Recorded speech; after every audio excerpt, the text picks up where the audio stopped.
Good evening, everyone.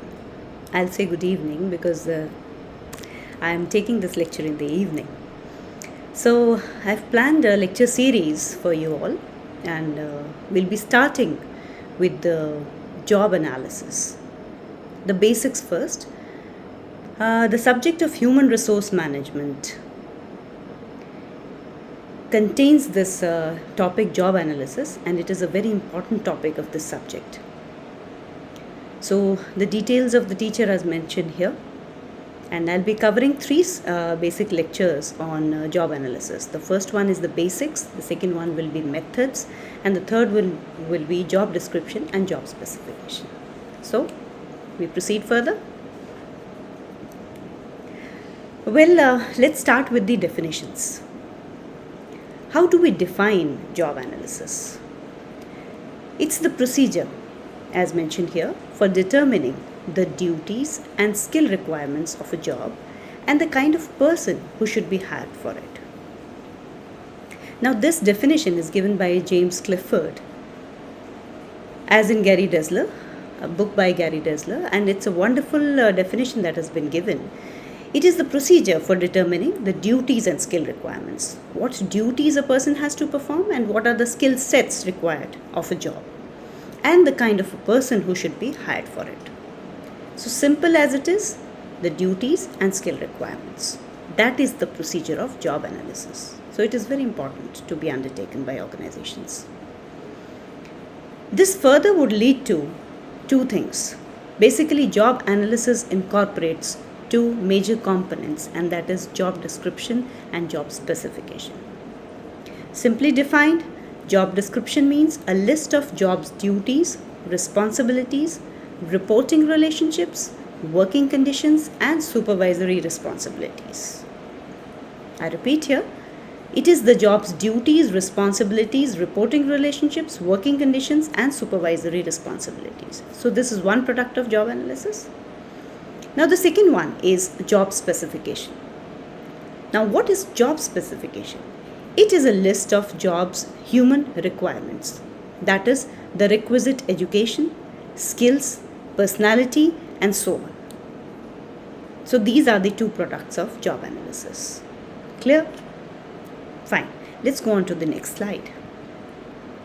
Well, here we have the uses of job analysis. I have some very colorful slides for you all just to keep you involved, and I hope you're not getting bored with this lecture. I'm not trying to make it too lengthy, trying to keep it short so that you can imbibe it easily, and it is easier for students of management, whether they are from any university or any department. So it will be easier for you to imbibe it. So let's go on to this. Uses of job analysis. Now I have defined it into seven parts. The first one is organizational design. It is very, very essential that if we perform job analysis, it helps in designing the organization. Designing in the sense, what should be the hierarchy? How many people employed at what level? So that is important. The second use is acquisition of personnel. Acquisition means acquiring, taking inside your organization. So that requires a planning of human resources, that is human resource planning. Then once you plan, you go for how many people you need, what level are required, at what level and how many people you need. For that you need to go for the recruitment and selection. Recruitment and selection, definitely we'll be discussing them in our future slides, future lectures, but right now we just could understand that recruitment means the initiation of a selection process, and finally the selection process or the rejection, as it may be. Once you're selected, the employee has to take up induction and placement in the organization. So this is basically a use of job analysis. Now the third one. What is the third use?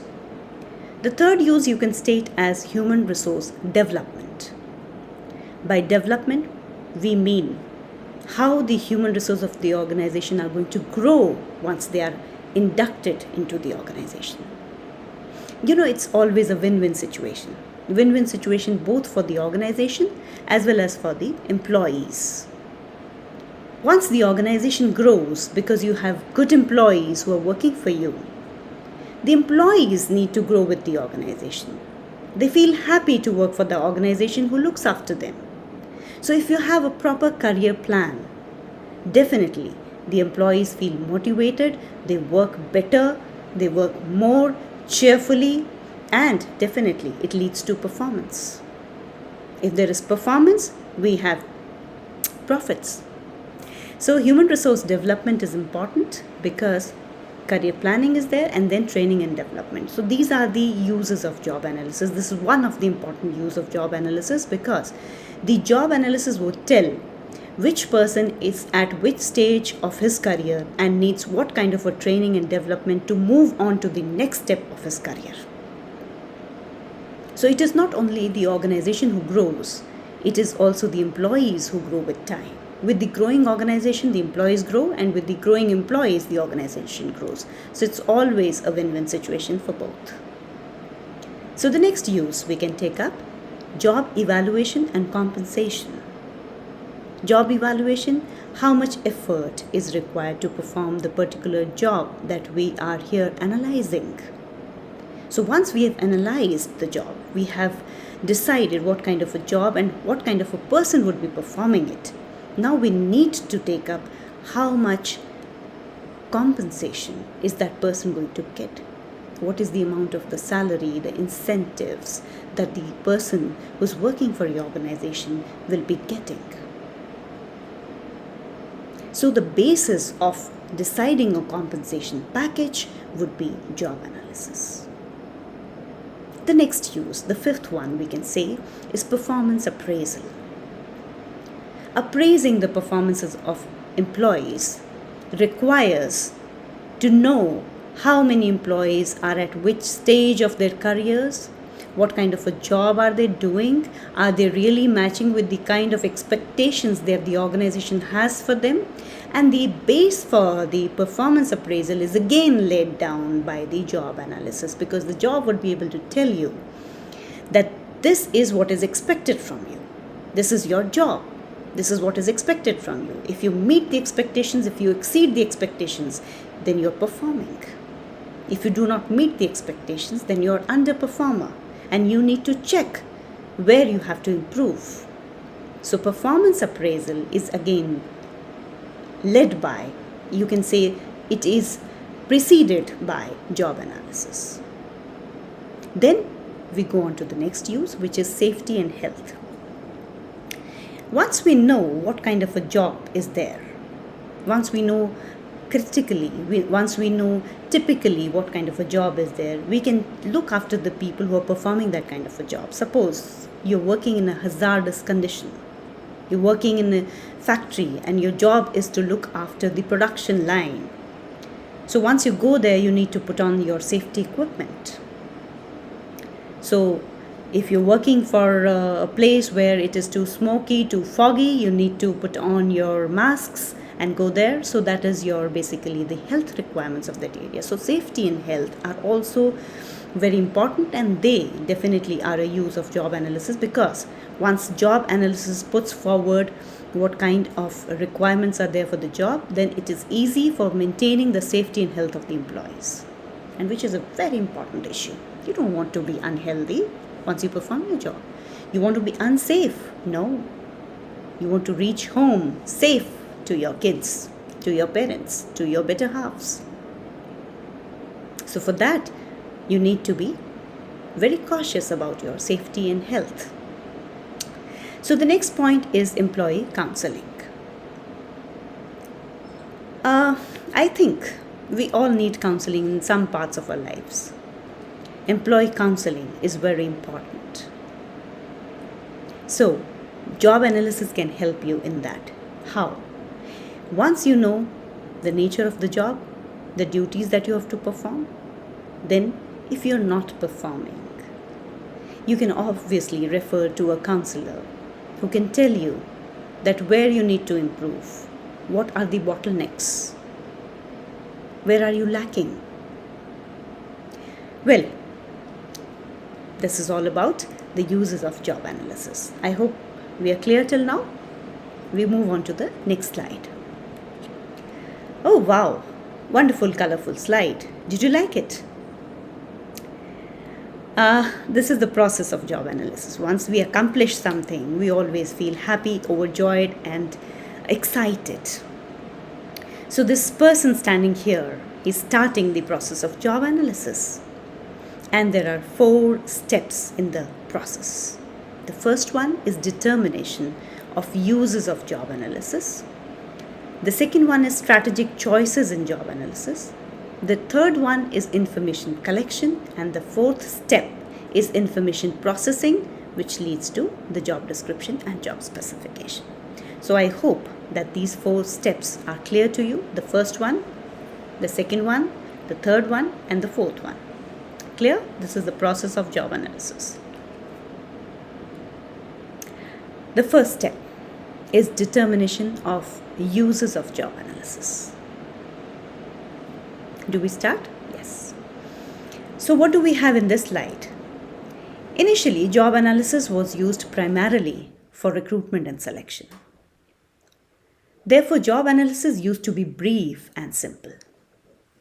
As the complexity of managing human resources increased, the scope of the uses of job analysis also increased, covering many major areas as indicated earlier. Therefore, before undertaking the actual procedure of job analysis, the organization should define the uses of job analysis. So I hope this is not a very difficult task to be done. The first step must be clear to you by now. We move on.